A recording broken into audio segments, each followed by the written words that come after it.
Queridos alumnos, bienvenidos a la grabación del epígrafe 2.4, los primeros núcleos de resistencia cristiana, principales etapas de la Reconquista, modelos de repoblación. Este es un epígrafe largo que cubre bastantes aspectos. En primer lugar, los primeros reinos cristianos que surgen, las etapas de la Reconquista, es decir, de la lucha de estos contra los musulmanes, y los modelos de repoblación con los cuales van trayendo gente a los territorios que iban conquistando. En primer lugar, volvemos a lo que ya sabíamos de temas anteriores, de que los musulmanes habían impuesto su poder sobre la península ibérica, Al-Ándalus, que era parte del califato. Solamente quedarían los cristianos en el norte, en las montañas de la cordillera Cantábrica, y al otro lado de los Pirineos, en la zona de los Pirineos, donde se establecería lo que se conoce como la Marca Hispánica, una zona controlada por los carolingios, es decir, por los pueblos francos. Estos dos núcleos, el de la cordillera Cantábrica y el de los Pirineos, será el que dé lugar a todos los reinos cristianos. Van a ser zonas montañosas que los musulmanes no quisieron o no pudieron conquistar, en las cuales se desarrollan unos reinos que en cierto modo se sienten herederos de los visigodos. Van a mantener la religión cristiana, la lengua latina, que después evolucionarán las lenguas romances, sus instituciones, su derecho, etc. En la zona de la cordillera Cantábrica surge el reino de Asturias, que irá expandiéndose hasta formar el reino de León, y en la zona de la Marca Hispánica, es decir, de los Pirineos, surgirá el reino de Pamplona, después conocido como reino de Navarra, formado por los vascones, que se enfrentan tanto a los musulmanes como a los francos, manteniendo su independencia, y una serie de condados, primero pertenecientes al reino franco, es decir, dependientes del reino del norte, que serán los condados aragoneses y los condados catalanes. Todos ellos se enfrentarán a los musulmanes e irán expandiéndose hacia el sur.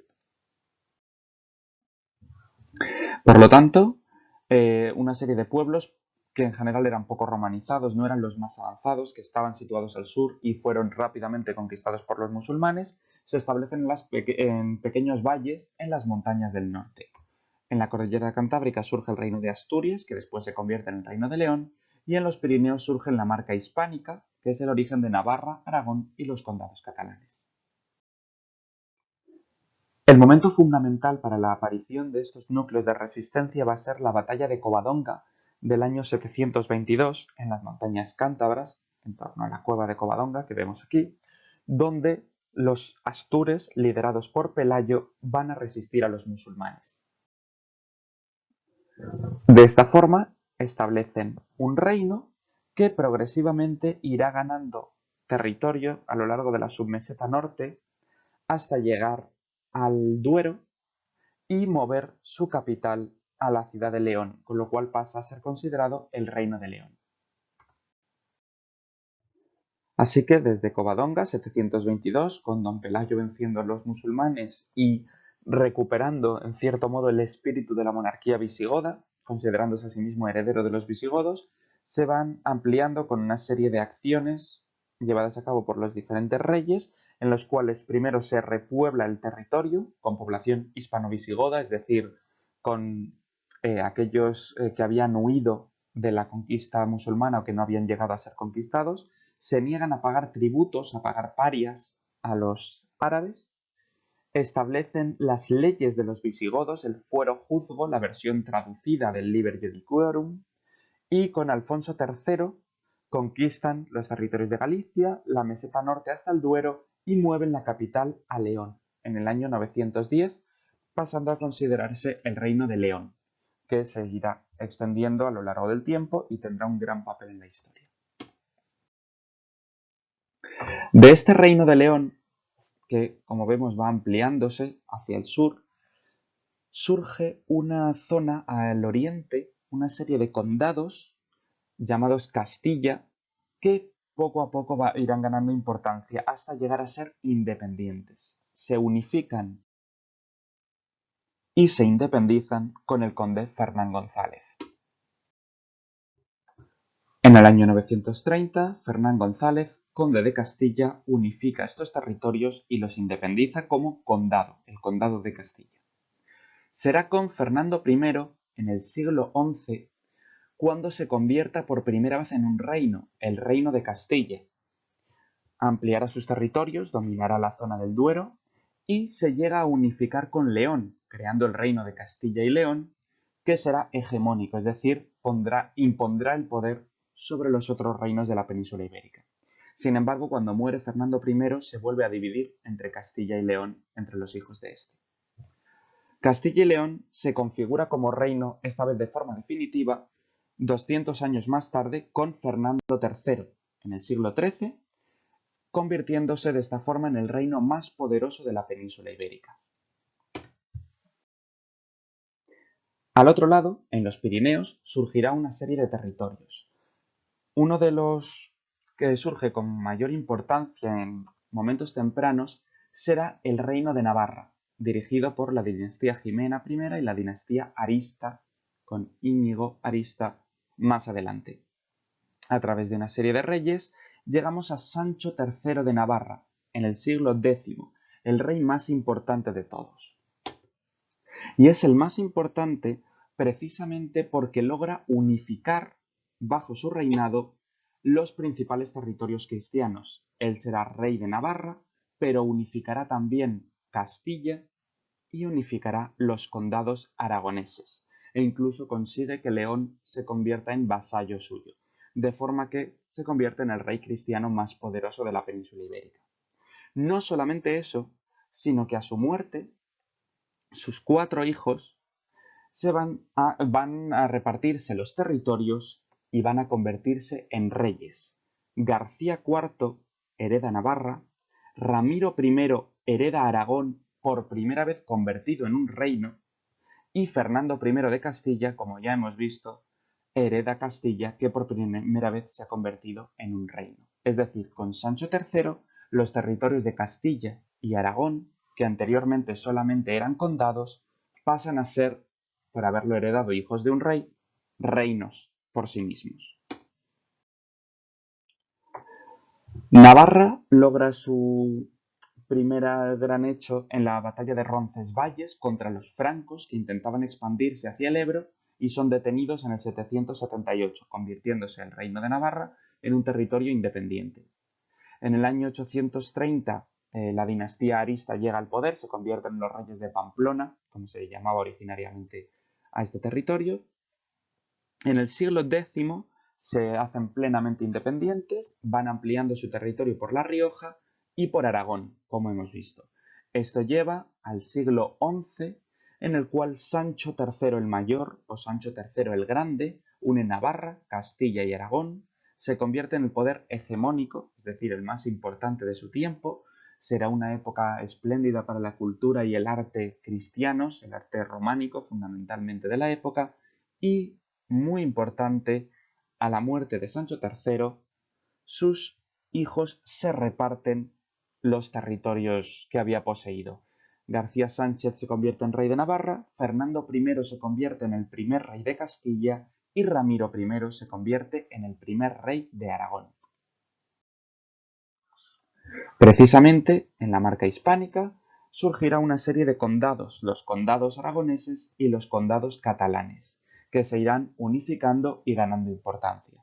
Al principio eran exclusivamente una marca, es decir, un territorio dominado por los carolingios, por el imperio de Carlomagno, por los francos, pero poco a poco van a ir ganando poder y haciéndose independientes. Estos territorios irían creciendo y ganarían importancia hasta llegar al punto en el cual Petronila de Aragón y Ramón Berenguer IV, conde de Barcelona, se casan y unen ambos territorios, creándose en el siglo XII la Corona de Aragón.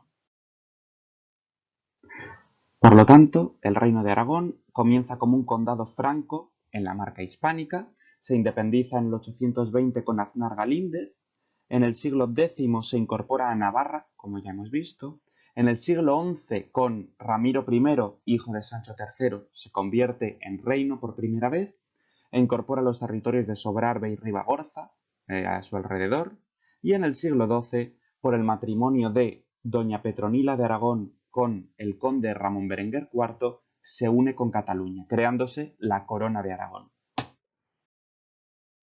Precisamente, los condados catalanes eran una serie de territorios pertenecientes en su momento a la marca hispánica, que igualmente se independizan, ganan poder y se unirán a Aragón. Esto permitirá formar la Corona de Aragón, que se irá expandiendo, dominando los territorios musulmanes, conquistando Zaragoza, conquistando Teruel, conquistando lo que hoy en día es la Comunidad Valenciana y las Islas Baleares. Precisamente por ello, estos territorios hoy en día comparten la bandera de las barras aragonesas. De esta forma, los condados catalanes comienzan como una marca hispánica, es decir, como una parte de la marca hispánica, como una parte de este territorio, dirigidos por un comes marcae, un señor de la marca. En el siglo IX se independizan con Wilfredo el Velloso, se unifican los diferentes condados que lo formaban, pero en teoría siguen teniendo poder los francos sobre ellos, aunque va a ser solamente teórico. En el siglo X, Borrell II rompe completamente el vasallaje, de forma que se hacen independientes plenamente, y en el siglo XII se unen, como hemos visto, con Aragón. Los reinos cristianos ya establecidos van a expandirse progresivamente hacia el sur, por los territorios dominados por los musulmanes, y esto va a ser un largo proceso que se va a conocer como la Reconquista. No es una única guerra, no es un único proceso, sino que hay variaciones, hay diferentes etapas, hay retrocesos, hay contradicciones incluso, pero en su conjunto lo conocemos como la Reconquista, que se convertirá en un símbolo del movimiento cristiano contra los musulmanes. Por lo tanto, se podría definir como la conquista militar de Al-Ándalus por los cristianos entre los siglos del 8 al 15, por lo tanto un proceso muy largo que no es en absoluto homogéneo. Estaba impulsado por cuestiones ideológicas, por una serie de ideas, restaurar la monarquía visigoda, de la cual se sentían herederos, y el sentimiento de cruzada, de lucha cristiana contra los que profesaban otras religiones. Va a tener una serie de etapas que vamos a explicar a continuación, que son, en primer lugar, resistencia, simplemente la fuerza cristiana no era suficiente como para hacer otra cosa que intentar resistir. Después, ir avanzando siguiendo los grandes ríos, porque hacen unas grandes fronteras naturales que permiten establecer la división entre territorios. Primero el Tajo y el Ebro, después por el Guadiana, Guadalquivir y por la zona de Levante por el Mediterráneo, y finalmente, cuando solo quede el reino de Granada, como ya hemos visto, la conquista del mismo. Los reinos cristianos, entonces, se irán estableciendo. El reino de Asturias, que se convierte en el reino de León, del cual se desgaja Castilla y luego se unen, primero con Fernando I y después definitivamente con Fernando III. El reino de Navarra, los condados aragoneses, que se convierten en reino de Aragón, los condados catalanes, que se unen con Aragón. Va a ser la primera fase de la Reconquista, establecer estos territorios y ocupar estas zonas prácticamente despobladas que estarían en la frontera. Resistirán en el norte, repueblan tierra sin dueño, el Valle del Duero para Castilla y León y la Plana de Vic para los condados catalanes y Aragón. Los andalusíes, los musulmanes, van a tener una clara superioridad, pero la resistencia cristiana le pone un freno, con lo cual, aunque no pueden imponerse sobre los musulmanes, permiten que estos no continúen avanzando. Y sobre todo estos reinos van consolidándose, implantando sus leyes, sus instituciones, etc. Posteriormente van expandiéndose hacia el sur. El reino de Castilla se crea con Fernando I, se establece como reino independiente que va a ir ganando cada vez más importancia hasta convertirse en el más importante de todos. La corona de Aragón a su vez se va expandiendo, se desgaja el reino de Portugal, primero un condado, después un reino aparte, y Navarra se va a ir quedando atascada entre los otros dos reinos cristianos. Se conquistará Toledo en esta fecha por Alfonso VI en el año 1085, que tiene una gran importancia simbólica por ser la antigua capital de los visigodos cuyo reino, como hemos dicho, intentaban recuperar. Por lo tanto, en esta segunda etapa, de los siglos IX al X, del duodécimo se puede considerar el verdadero inicio de la Reconquista, porque es cuando los cristianos comienzan a avanzar directamente. Primero avanzarán sobre los musulmanes, en este caso ya divididos en los reinos de taifas, a las cuales obligan a pagar parias, estos impuestos, a cambio de su supervivencia. Castilla y León se van expandiendo, conquistarán Toledo con Alfonso VI y se extienden hasta el Tajo, con lo cual crecen enormemente, se convierten en el reino más grande. Sin embargo, les frenarán primero los almorávides en la batalla de Sagrajas y después los almohades en la batalla de Alarcos. Portugal se va expandiendo por su cuenta, siguiendo el camino del país que es actualmente, tomará Lisboa en el siglo XII, y Aragón y los condados catalanes, ya unidos, conquistarán Tarragona, Huesca con Pedro I, Zaragoza con Alfonso I y Teruel con Alfonso II. La tercera etapa tiene lugar durante el siglo XIII, en la cual los reinos cristianos plenamente definidos, Portugal, León, Castilla, separados en este momento, que se unirán durante este mismo siglo con Fernando III, Navarra, con su forma actual, la corona de Aragón, con una breve expansión que tuvo hacia el norte por Occitania, se enfrentarán a los andalusíes unidos por los almohades. Para ello, todos los reinos cristianos se unen y en la batalla de las Navas de Tolosa, en el año 1212, les derrotan. Será un momento de grandísimo impulso reconquistador que permite a los cristianos ganar mucho terreno entrando en Extremadura, en Andalucía, expandiéndose por Levante, etc. Particularmente, Fernando III unifica Castilla y León, como hemos visto, y conquista la ciudad de Sevilla, la antigua capital almohade, indicando que su expansión había sido muy grande. Por parte aragonesa, Jaime I el Conquistador va a ampliar sus territorios hacia el sur, por Levante, y después a lo largo del Mediterráneo, obteniendo los ducados de Atenas y Neopatria, Sicilia y Córcega, que después perderá, pero ganará territorios al sur de Italia posteriormente, convirtiéndose en los territorios mediterráneos de la Corona de Aragón. Así que en las Navas de Tolosa se unen los cristianos, derrotan a los almohades, lo que permite a Castilla y León tomar Extremadura, Cáceres, Badajoz con Alfonso IX, el Guadalquivir con Fernando III, siendo particularmente importante la conquista de Sevilla. Y la toma de Murcia, que es importante porque cierra la expansión de los aragoneses, que ya no tenían contacto directo con los musulmanes, con lo cual no van a crecer más. Aragón conquistará Baleares y Valencia con Jaime I y comenzará así su expansión por el Mediterráneo, que llegará, como hemos visto, hasta Grecia. Portugal termina su reconquista al llegar hasta el Algarve, hasta el sur, hasta la costa atlántica sur. En la última etapa, el único reino musulmán restante es el Reino de Granada. La corona de Castilla, ya unida, se ha convertido en el territorio más grande, más poblado y más rico de la península ibérica. Navarra ha quedado aislada. La corona de Aragón se centra en el Mediterráneo y Portugal ha adoptado su forma actual prácticamente. La reconquista terminará cuando, en 1492, los reyes católicos Fernando e Isabel conquisten Granada.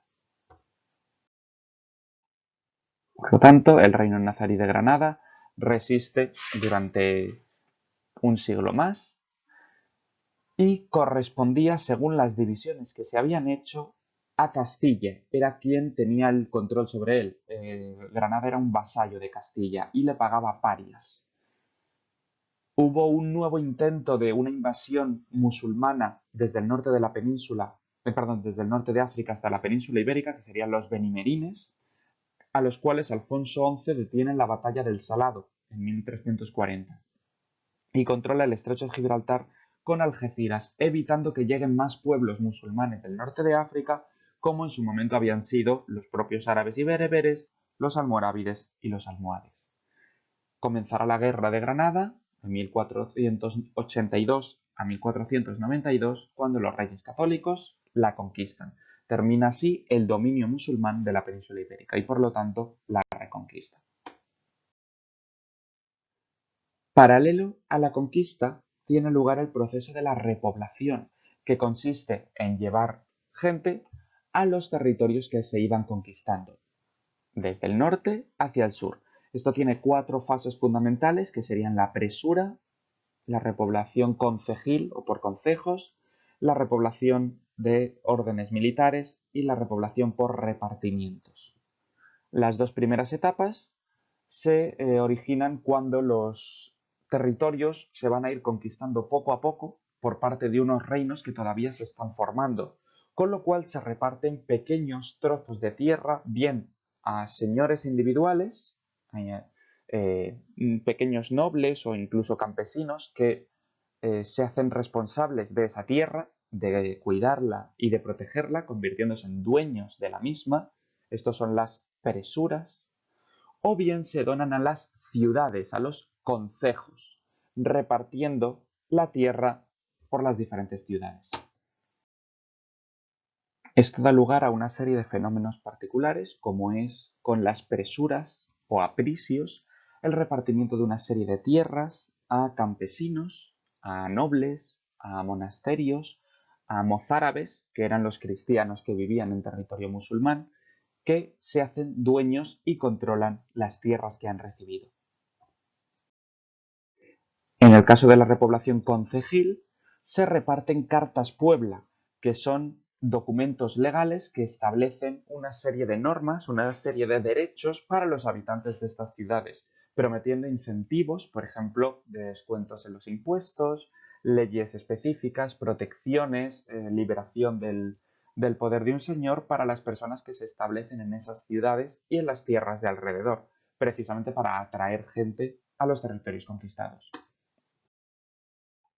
Por lo tanto, al principio del siglo VIII al X es una repoblación más libre, los territorios todavía están recién conquistados, los reinos se están expandiendo, de forma que se reparten tierras libremente. Por el norte del Duero, al pie de los Pirineos, es una ocupación libre, es decir, no está regulada por la corona. Campesinos, mozárabes, nobles, monasterios, y son propiedades pequeñas o medianas.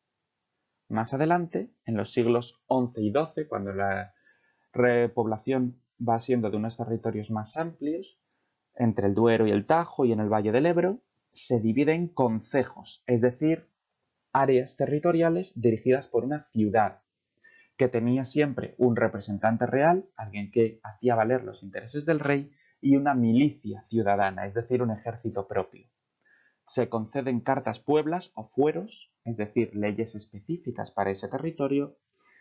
Se respetó en un primer momento a la población musulmana que vivía en esos territorios y a las propiedades que tenían, precisamente porque lo que buscaban era que los territorios que conquistaban no estuvieran vacíos, porque en la Edad Media población equivale a riqueza, permite recaudar impuestos, permite cultivar más, permite tener más gente para el ejército, etc. Van a ser propiedades medianas, libres, con abundantes tierras, prados y bosques comunales, repartidos entre los miembros de ese concejo.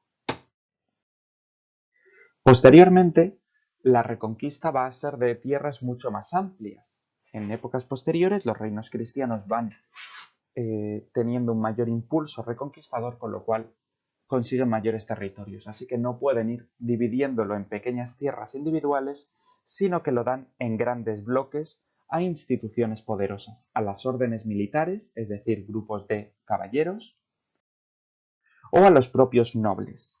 Estos establecen señoríos. Estos son los señoríos de las órdenes militares.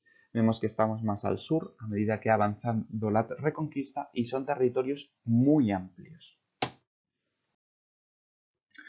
Los señores van a imponer su poder en estos territorios y van a convertirse en señores tanto económicos como jurídicos, imponiendo también sus propias leyes.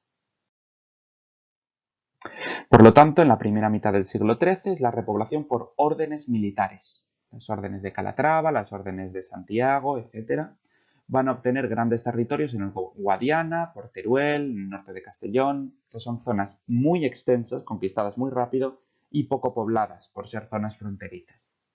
Va a dividirse en encomiendas, dirigidas por un comendador, por un líder de ese territorio que era miembro de una orden militar.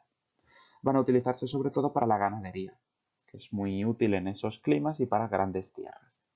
En la segunda mitad del siglo XIII, es decir, eh, cuando los reinos cristianos van expandiéndose ampliamente por prácticamente todos los territorios que quedaban menos Granada, por el Valle del Guadalquivir, por Levante, desde Murcia hasta Castellón, se crean grandes latifundios, es decir, grandes tierras agrícolas que se reparten entre los más poderosos, los nobles, las órdenes militares y la iglesia. Algunas tierras se reservan para el rey, serán las tierras de realengo, y para algunas grandes ciudades mantenidas por los musulmanes se conceden fueros, leyes especiales, precisamente para evitar que los nobles obtengan demasiado poder.